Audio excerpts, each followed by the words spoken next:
بس زیادہ نہیں. قرآن کی صفت کیا تھی؟ سارا بیان قرآن میں ہے. میرے نبی کے لیے آواز دی علمک ما لم تکن تعلم، حبیب سارا علم تجھے ہم نے دے دیا. تو سارا بیان قرآن میں، سارا علم محمد میں. قرآن برابر ہو گیا رسول کے، رسول برابر ہو گئے قرآن کے. ایک صفت میں برابر ہو گئے نا.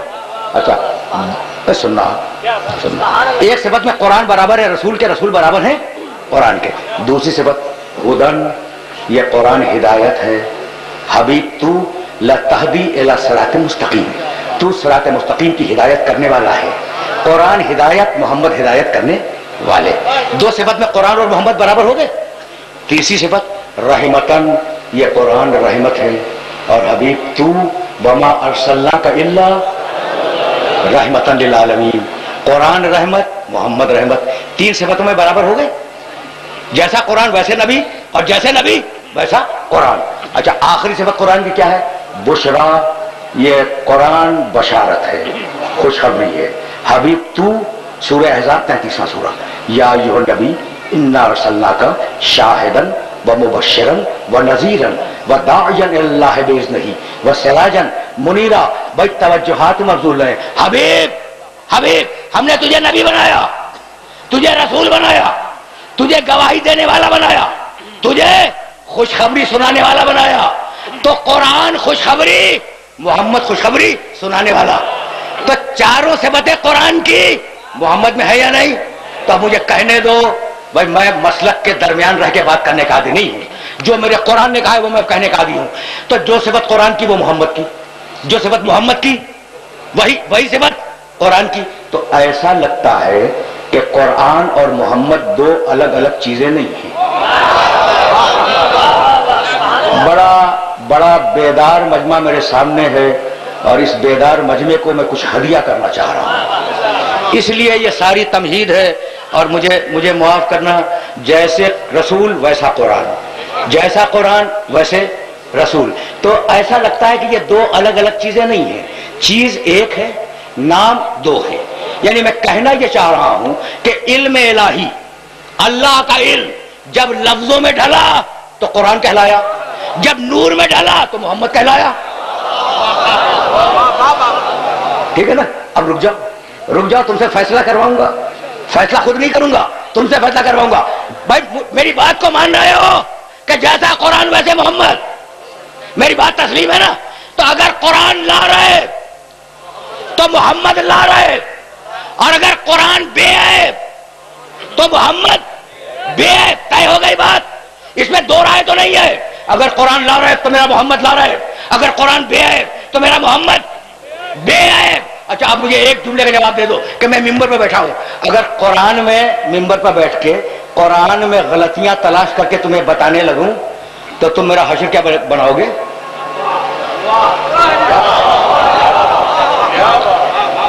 پورے آخری سننے والے جب میرا میسج پہنچے گا، جب میں اس جملے کو دہراؤں گا. بھائی مجھے بتلاؤ کہ جیسا قرآن ویسے محمد، جیسے محمد ویسا قرآن.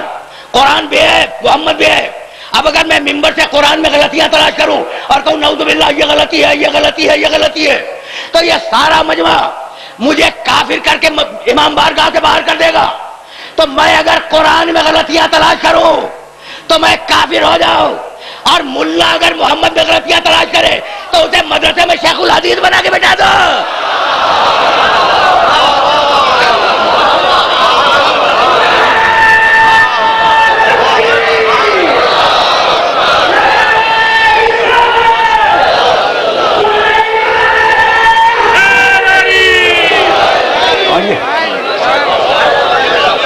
پہنچ گئی بات. بھائی آج میں نے چاہا کہ اپنے سننے والوں کو مقام محمد ربی سے روشناس کراؤں. تو اب آج کی گفتگو یاد رکھو گے نا؟ بہت پڑھے لکھے ہو. اذان کی آواز آ رہی، عصر کی اذان. اذان کی آواز کا احترام ضروری ہے.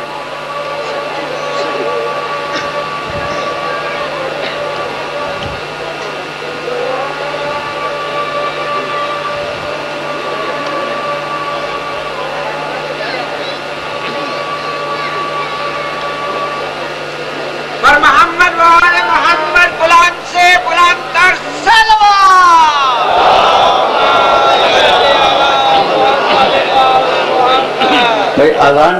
مرتبہ بھی ذہن میں رکھنا، اب وہ کسی بھی فرقے کی اذان ہو وہ ایک ہی قسم کی، ذرا سا کہیں اضافہ ہو گیا، کوئی کمی ہو گئی، شروع میں کیا ہے اللہ اکبر 4 مرتبہ، پھر اشہد ان لا الہ الا اللہ 2 مرتبہ، پھر اشہد ان محمد رسول اللہ، ٹھیک ہے نا؟ تو پہلے اللہ کی بڑائی کا اعلان، پھر خدا کی توحید کا اعلان، پھر محمد کی رسالت کا اعلان، پھر حی علی الصلاۃ نماز کے لیے آؤ، حی علی الفلاح نماز کے لیے آؤ، بھائی یہ ٹھیک ہے نا؟ خیر عمل کے لیے آؤ، بھائی یہی ہے، اور پھر اس کے بعد اللہ اکبر اللہ کی بڑائی کا اعلان، اور پھر اس کے بعد لا الہ الا اللہ توحید کا اعلان۔ تو اذان میں عقیدہ شروع میں ہے، عقیدہ آخر میں ہے، اور بیچ میں عمل ہے۔ تو بتلا دیا کہ جب تک عقیدہ صحیح نہ ہو تمہارا عمل ہم تک نہیں پہنچے گا، اگر غلط عقیدے سے آ گئے تو عمل کو اٹھا کے منہ پہ پھینک دیں گے۔ دیکھو یہ آف دا ریکارڈ ایک جملہ آ گیا تھا، تو میں نے چاہا کہ یہ پیغام بھی اپنے سننے والوں کو دیتا ہوا آگے بڑھ جاؤں۔ اچھا تو فکر کہاں رکی تھی؟ کہاں رکی؟ جیسے قرآن ویسا محمد، اور جیسے محمد ویسا قرآن۔ میں نے اب تک جو میسج دیا ہے مجھے امید ہے کہ میرا محترم معزز سننے والا مجمع یاد رکھے گا میرے اس پیغام کو کہ محمد رسول اللہ اور قرآن برابر ہیں، ٹھیک؟ اب میں بات بدل رہا ہوں، نہیں برابر نہیں ہے، خدا کی قسم برابر نہیں ہے۔ اب تم اور گھبرا گئے، اب تک تو میں کہہ رہا تھا برابر ہے۔ میرے نوجوان دوست ہنس رہے ہیں تو انہیں ہنسنا چاہیے، بالکل ہنسنا چاہیے۔ تو اب تک تو میں دوسروں کے عقیدے کی بات کر رہا تھا، اب تو میں اپنا عقیدہ بتلاؤں گا، اور اگر میں قرآن سے نہ بتلا سکا تو دونوں برابر نہیں ہیں، قرآن اور محمد برابر نہیں ہیں۔ اب میں بتاؤں، محمد بڑا قرآن چھوٹا، محمد بڑا قرآن چھوٹا۔ تم پوچھو گے یہ میں نے کہاں سے کہہ دیا؟ تو چلو واپس آیت کی طرف، کوئی نئی آیت نہیں پڑھوں گا، صرف آیت کو تمہارے ذہن میں بیدار کر دوں گا۔ کیا تھی؟ نزلنا علیک الکتاب تبیانا لکل شیء وہدی ورحمۃ وبشریٰ للمسلمین، رحمتن للمسلمین۔ قرآن کیا ہے؟ رحمتن للمسلمین، اور محمد کیا ہے؟ وما ارسلناک الا رحمتن للعالمین۔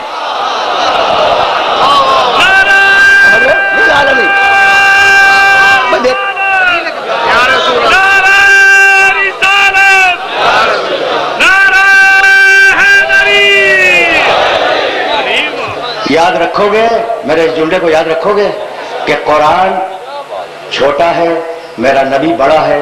قرآن ہے رحمتن للمسلمین، رحمت ہے مسلمانوں کے لیے، میرا نبی ہے رحمتن للعالمین، رحمت ہے سارے عالمین کے لیے۔ تو میں پھر دوہرا رہا ہوں، قرآن چھوٹا، میرا نبی بڑا۔ تو اب جو میرے نبی کی مسند پر آئے گا کیا وہ قرآن سے چھوٹا ہوگا؟ بھائی میں کسی اور کی طرف کیوں جاؤں؟ میں کسی اور کی طرف نہیں جاؤں گا، میں تو صرف ایک مثال دوں گا۔ بھائی 6,500 آیتیں آئیں میرے نبی پر، قرآن کی 6,500 آیتیں آئی ہیں نا۔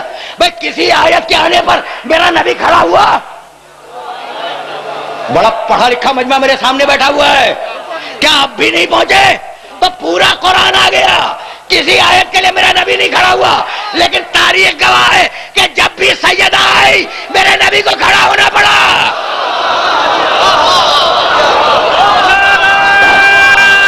عجیب بن رہا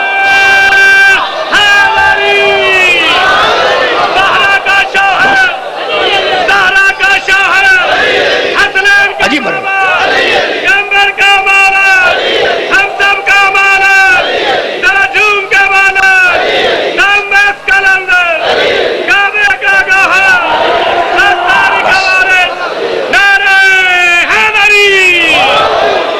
بس اب زیادہ زحمت نہیں دوں گا، ظاہر ہے کہ کچھ تھوڑا سا جو وقت ہے وہ اب آیا ہوں میں آل محمد تک، ٹھیک ہے نا؟ تو بھائی اب ایک جملہ اور سنتے جاؤ، اور وہ جملہ یاد رکھنا، وہ جملہ تمہیں ہدیہ کر رہا ہوں اور تمہارے سوچنے کے لیے کافی ہوگا۔ تو اب قرآن کی کسی آیت کے لیے میرا نبی کھڑا نہیں ہوا، لیکن جب بھی سیدہ آئی میرا نبی کھڑا ہو گیا۔ سیدہ کو پہچان گئے؟ نہیں بھائی ایک جملہ اور سنو، اگر سیدہ کو پہچان گئے اس کا شوہر خود بخود سمجھ میں آ جائے گا، الگ سے بیان کرنے کی ضرورت نہیں ہے۔ سب جانتے ہیں بیٹی میرے گھر میں بھی ہے، بیٹی تمہارے گھر میں بھی ہے، اور سب جانتے ہیں کہ میرے نبی نے کہا تھا بیٹیاں رحمت ہیں، ٹھیک ہے نا؟ رکے رہنا، ایک جملہ کہوں گا فضیلت سیدہ میں، اور پھر ذرا سا آگے بڑھ جاؤں گا۔ اب بہت زیادہ وقت نہیں ہے. بیٹیاں رحمت ہیں, بیٹے نعمت ہے میرے نبی نے. اچھا پھر میں نے بورڈز دیکھے لکھے ہوئے مختلف شہروں میں, یہ بورڈ بیٹیاں رحمت ہیں, بیٹے نعمت ہیں, قول رسول ہے. البنات رحمتن, یہ رسول کا قول ہے, بیٹیاں رحمت ہیں. والبنون نعمتن, بیٹے نعمت ہیں. تو اگر میرے گھر میں بیٹی ہے تو وہ میرے لیے رحمت ہے, اور اگر تمہارے گھر میں بیٹی ہے تو وہ تمہارے لیے رحمت ہے. طے ہو گئی بات, طے ہو گئی بات. بھائی اب میرا جملہ سننا. میرے نبی کا لقب ہے رحمت للعالمین. جو عالمین کے لیے رحمت ہو اس کا نام ہے محمد, اور جو محمد کے لیے رحمت ہو اس کا نام ہے فاطمہ زہرا.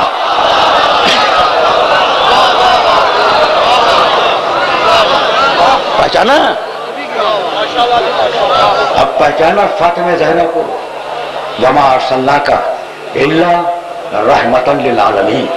حبیب تو عالمین کے لیے رحمت ہے, تو جو عالمین کے لیے رحمت ہو اس کا نام ہے محمد رسول اللہ, اور جو محمد رسول اللہ کے لیے رحمت ہو اس کا نام ہے فاطمہ زہرا. تو رحمت تو دے دی. بہت پڑھے لکھے لوگ میرے سامنے ہیں, اور خصوصیت سے نوجوان بڑے بیدار بیٹھے ہوئے ہیں. رحمت تو دے دی, لیکن کہنے کو بات ہو گئی کہ نعمت اٹھا لی, نعمت نہیں دی. رسول کو رحمت تو دے دی, نعمت نہیں دی. خدا کی قسم نعمت دی. کیسے کہتے ہو کہ نعمت نہیں دی؟ بھائی نعمت دی ہے داماد کی شکل میں. اب تم پھر دلیل پوچھو گے تو میں قرآن سے باہر نہیں جاؤں گا, قرآن سے باہر نہیں جاؤں گا. فاطمہ رحمت ہے, علی نعمت ہے. تم پوچھو گے کہاں لکھا ہے کہ علی نعمت ہے؟ ارے بھائی جب غدیر خم میں علی کی مولائیت کا اعلان ہوا تو آیت آئی یا نہیں؟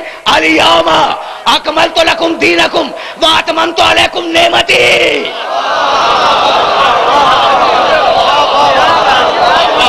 نعمت غدیر, غدیر نعمت. ولایت علی نعمت. غدیر منزل رضا رسول. جہاں ساری نعمتیں آ کے رک جائیں اس جگہ کا نام ہے غدیر. رکے رہنا خدا کی قسم. الیوم اکملت لکم دینکم, آج کے دن میں نے تمہارے دین کو مکمل کر دیا. دیکھو میرے سننے والے داہنے بائیں گردنیں بھی ہلا رہے ہیں, اور مجھ سے پہلے میرے الفاظ کو ادا کر رہے ہیں, تو ان سب سے پوچھ رہا ہوں آج کے دن میں نے تمہارے دین کو مکمل کر دیا. سوال کر رہا ہوں کل تک ناقص تھا. یا سیدھی بات کرو, کسی مرور رعایت کی ضرورت نہیں ہے.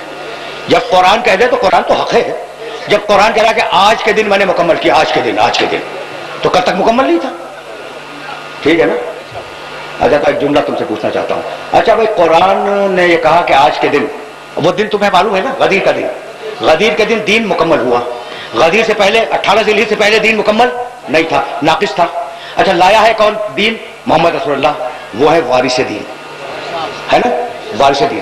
اچھا تو نعوذ باللہ کا وہ بھی ناقص تھے. دین دھیرے دھیرے مکمل ہوا ہے, ناقص سے کامل بنا ہے, لیکن وارث دین پہلے دن سے کامل تھا. ٹھیک ہے نا؟ دیکھو تم فیصلے کیا کرو, انتظار مت کرو کہ میں کوئی فیصلہ تمہارے سامنے رکھوں. فیصلہ خود کیا کرو. اور اتنا سطح عمومی پہ اتار رہا ہوں میں بات کو کہ نوجوان نسل کے دوستوں کے لیے قیامت تک کے لیے ایک دلیل بن جائے. ایک دلیل دے رہا ہوں, سننا بھائی. تو دین غدیر میں مکمل ہوا, اس سے پہلے ناقص تھا. وارث دین ہے محمد رسول اللہ. میں پھر سوال کر رہا ہوں, کیا وہ بھی غدیر کے پہلے ناقص تھے نعوذ باللہ اور بعد میں مکمل ہوئے؟ نبی وارث دین پہلے دن سے مکمل ہے. تو جب اللہ نے ناقص دین کے لیے وارث دین کامل رکھا ہے, تو جب دین کامل ہو جائے تو کیا ناقصوں کے حوالے کر دے گا؟ سمجھ گئے؟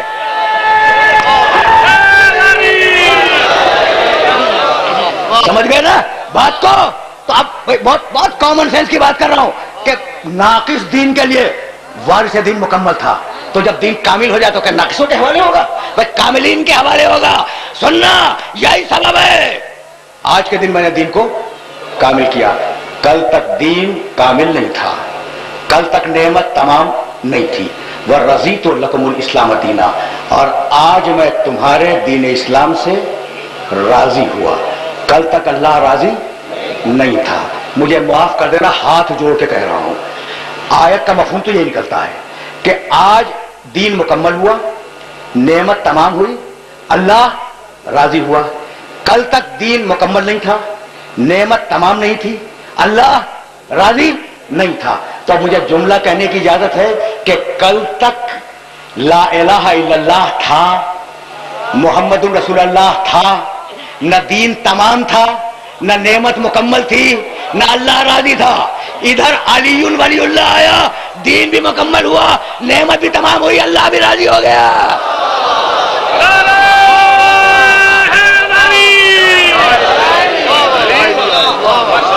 پہنچ گئی نا بات، پہنچ گئی بات۔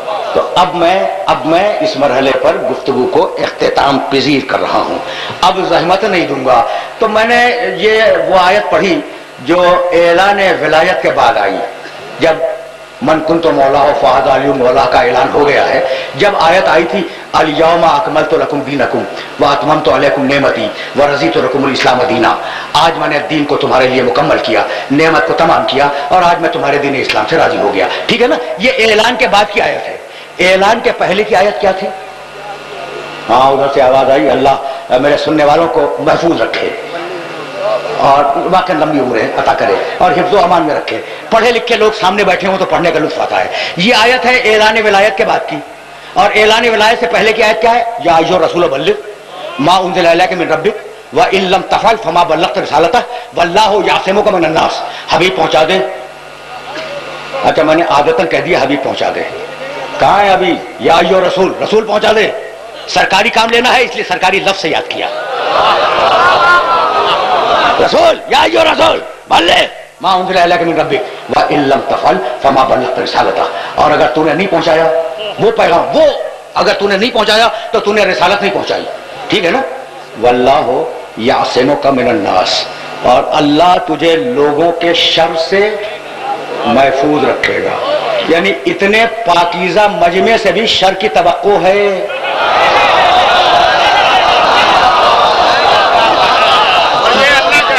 اللہ کا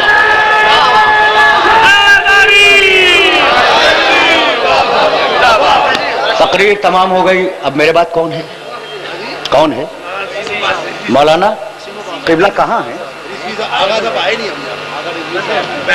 اچھا ہاں، بس میں 5 دقیقے لوں گا اور اس سے زیادہ زحمت سماعت نہیں دوں گا، لیکن یہ جملہ تمہارے ذہن میں محفوظ ہو جائے۔ اچھا بھائی، واللہ یعصمک من الناس، اللہ تمہیں لوگوں کے شر سے محفوظ رکھے گا۔ ایسا پاکیزہ مجمع رسول کے ساتھ حج کر کے آ رہا ہے اور اللہ کہہ رہا ہے کہ لوگوں کے شر سے محفوظ رکھے گا، تو حاجی ہیں مگر شر کا امکان ہے۔ اچھا بھائی، اب مجھے اپنے لفظوں میں کہنے دو اور یہ جملہ ذرا محفوظ کرنا اپنے ذہنوں کے اندر۔ حبیب علی ولی اللہ پہنچا دے، اور علی ولی اللہ پہ شر ہوگا۔ آج تک ہو رہا ہے، بس قرآن نے اس دن کہہ دیا تھا، آج تک ہو رہا ہے۔ تو حبیب علی ولی اللہ پہنچا دے، اور علی ولی اللہ پہ شر ہوگا۔ رکے رہو، علی ولی اللہ پہ شر ہوگا تو اللہ تجھے اس شر سے بچائے گا۔ اچھا بھائی، اب مجھے معاف کر دینا، یہ میرے آخری جملے ہیں۔ بھائی شر تو لا الہ الا اللہ پہ بھی ہوا تھا، وہاں نہیں کہا کہ اللہ بچائے گا۔ شر کیا محمد رسول اللہ پہ نہیں ہوا؟ شر وہاں بھی ہوا تھا، اللہ نے وہاں وعدہ نہیں کیا کہ اللہ تجھے بچائے گا۔ کہتا ہے حبیب کہہ دے علی ولی اللہ، اگر شر ہوگا تو میں بچاؤں گا۔ تو مالک لا الہ الا اللہ پہ شر ہوا، تو نے بچانے کا وعدہ نہیں کیا۔ محمد رسول اللہ پہ شر ہوا، تو نے بچانے کا وعدہ نہیں کیا۔ مالک علی ولی اللہ پہ شر ہوگا تو تو بچائے گا۔ بات کیا ہے؟ تو جواب آیا کہ لا الہ الا اللہ اور محمد رسول اللہ پر جب شر ہوا تو بچانے والا علی تھا، اب علی ولی اللہ پہ شر ہوگا، بچانے والا میں ہوں۔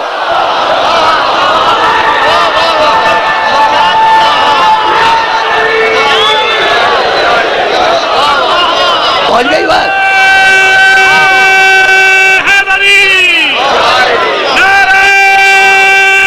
لا الہ الا اللہ محمد رسول اللہ علی ولی اللہ۔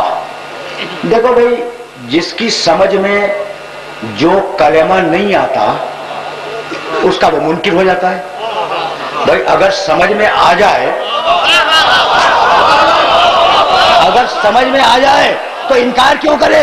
ابو جہل کی سمجھ میں لا الہ الا اللہ نہیں آیا، وہ لا الہ الا اللہ کا منکر ہو گیا۔ ابو لہب کی سمجھ میں محمد رسول اللہ نہیں آیا، وہ محمد رسول اللہ کا منکر ہو گیا۔ اب میں آپ کو تاریخ کے کتنے ابو گنواؤں؟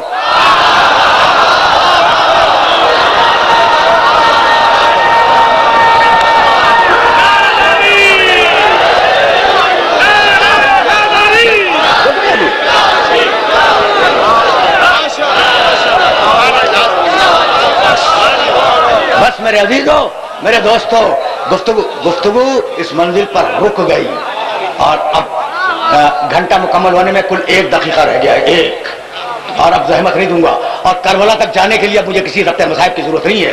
کربلا کلمے کے انکار اور کلمے کے اقرار کی جنگ ہے۔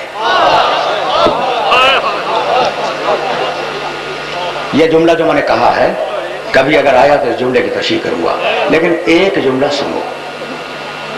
کربلا انکار کلمہ کرنے والے اور اقرار کلمہ کرنے والے، ان کے ٹکراؤ کا نام ہے، ٹھیک ہے نا؟ عباس اگر کربلا میں نہ ہوتے، میں چیلنج کر رہا ہوں، ابو الفضل جیسی شخصیت جو پیدا ہوئی تھی کربلا کے لیے، اگر نہ ہوتے پھر بھی کربلا تو ہوتی، کربلا تو ہوتی، ٹھیک ہے نا؟ شبیہ رسول علی اکبر اگر نہ ہوتے، اب فرض کرو تھوڑی دیر کے لیے مفروضہ ہے، کربلا تو ہو کے رہتی۔ حد یہ ہے کہ حسین ابن علی کی سب سے بڑی قربانی 6 مہینے کا بچہ جو عمر میں سب سے چھوٹا ہے، جو قربانی میں سب سے بڑا ہے۔ اگر اصغر کربلا میں نہ ہوتے پھر بھی کربلا تو ہوتی، لیکن ایک جملہ میرا یاد رکھو گے، اگر شہزادی زینب کربلا میں نہ ہوتی تو کربلا نہیں ہو سکتی۔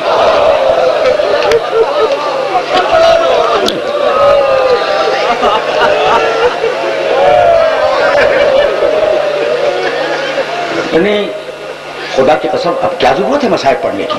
بی بی کا نام آیا لوگ پھوٹ کے روئے، عجیب شہزادی ہے،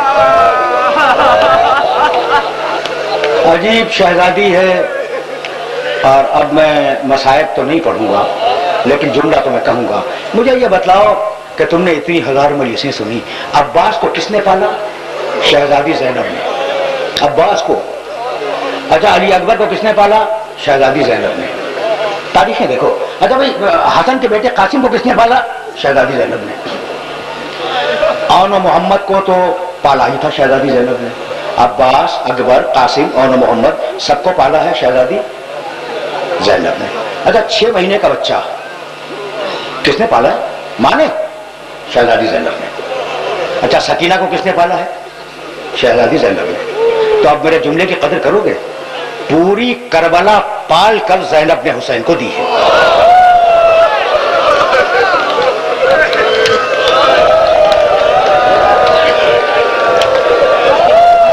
پوری کربلا۔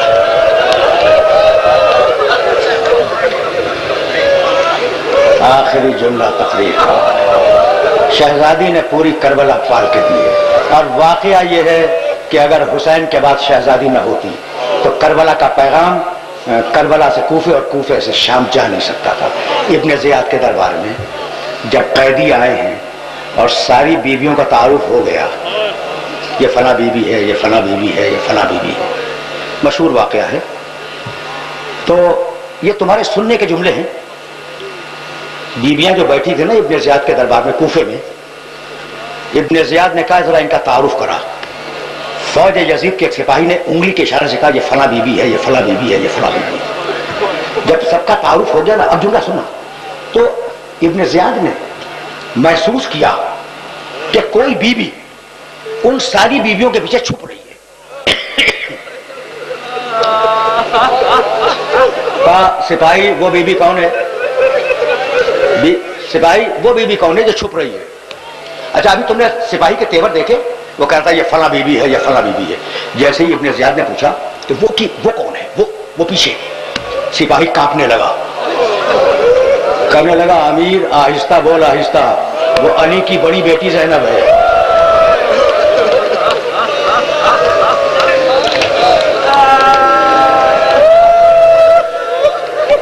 امیر آہستہ بول، وہ علی کی بڑی بیٹی زینب ہے، اور امیر بڑے جلال میں ہے، ابھی کوفے کے بازار میں خطبہ دے کے آ رہے ہیں۔ ابن زیاد نے کہا سامنے سے بیویوں کو ہٹاؤ، ایک ایک لفظ مختصر سے عرض کر رہا ہوں جو کتابوں میں ہے۔ ابن زیاد نے کہا سامنے سے بیویوں کو ہٹاؤ، میں علی کی بڑی بیٹی سے بات کرنا چاہتا ہوں۔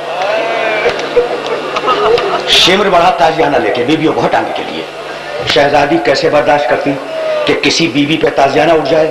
شہزادی ساری بیویوں کے پیچھے سے کھڑی ہوئی اور کہنے لگی ابن زیاد تو مجھ سے کیا بات کرنا چاہتا ہے؟ آخری جملے، بیوی کی آواز بلند ہو گئی نا دربار میں، ابن زیاد تو مجھ سے کیا بات کرنا چاہتا ہے؟ بس میری تقریر تمام ہوئی، ایک جملہ سننا۔ اس دربار میں جب بیوی کی آواز بلند ہوئی ہے تو میرے نبی کا ایک صحابی حضرت، جن کا نام ہے حضرت عبداللہ ابن عفیف کندی رضی اللہ تعالیٰ عنہ، وہ نابینا تھے اور علی کے ساتھی تھے، 90 سال سے اوپر عمر تھی۔ یہ جملے تمہیں خصوصیت کے ساتھ ہدیہ کر رہا ہوں، تم رو چکے ہو، میں طویل مصائب نہیں پڑھا کرتا۔ علی کا چونکہ پرانا ساتھی ہے تو علی کے ساتھ جنگ جمل میں تھا، علی کے ساتھ جنگ صفین میں تھا۔ میرے نبی کے اس صحابی کی ایک آنکھ جنگ جمل میں ضائع ہوئی، دوسری آنکھ جنگ صفین میں ضائع ہوئی، نابینا ہو گئے تھے، لیکن ساتھی تو تھے نا علی کے۔ جب شہزادی زینب کی آواز بلند ہوئی کہ ابن زیاد تو مجھ سے کیا بات کرنا چاہتا ہے، تو ابن عفیف رضی اللہ تعالیٰ عنہ مڑے اپنے پہلو والے کی طرف اور پوچھنے لگے کہ اے شخص کیا قیامت آ گئی؟